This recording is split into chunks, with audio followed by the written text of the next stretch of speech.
وللحديث حول هذا الموضوع ينضم إلينا عبر الهاتف من ولاية نزوة النقيب خالد بن عبد الله الربخي، رئيس قسم العمليات والتدريب بإدارة الدفاع المدني والإسعاف بمحافظة الداخلية. نقيب خالد، هل لك أن تطلعنا على تفاصيل وملابسات هذا الحادث؟ وعليكم السلام ورحمة الله وبركاته. نعم، في البداية طبعا تتوجه الهيئة العامة للدفاع المدني والإسعاف بالتعازي لذوي المتوفين، سائلين المولى عز وجل أن يتغمدهم بواسع رحمته وأن يلهمهم أهلهم الصبر والسلوان. طبعا من خلال ملابسات البلاغ، تلقت عمليات الدفاع المدني والإسعاف بمحافظة الداخلية عند التوقيت 1529 بلاغ حريق منزل مع وجود محتجزين بمنطقة فعال بولاية نزوة.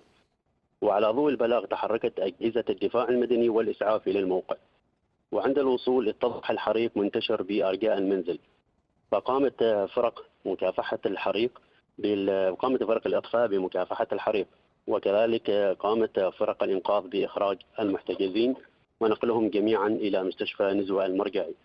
تم نقل عدد 3 أشخاص عن طريق المواطنين وإصابتين عن طريق إسعاف الهيئة.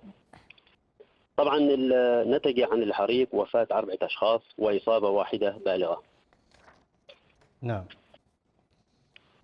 ما هي الأسباب الحقيقية لهذا الحادث؟ هل استطعتم التوصل للسبب لهذا الحريق؟ طبعا بالنسبة للأسباب، تمت معاينة المنزل من قبل الفرق المعنية وأخذ العينات اللازمة لفحصها، وسوف تتضح لاحقا أسباب الحريق.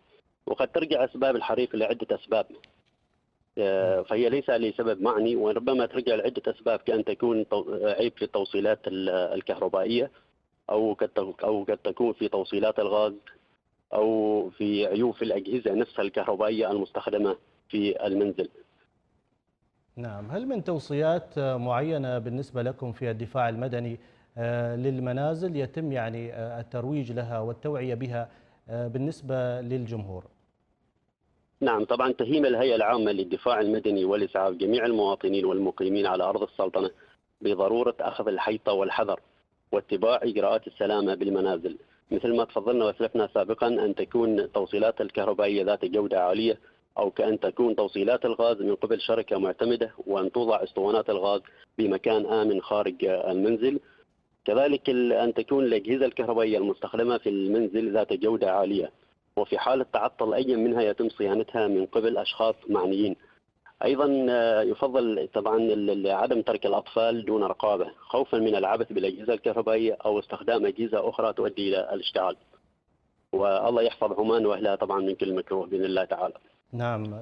نقيب، هل ممكن أن يكون يعني لشدة الحرارة ونحن في فصل الصيف أيضا سبب يعني في نشوب مثل هذه الحرائق؟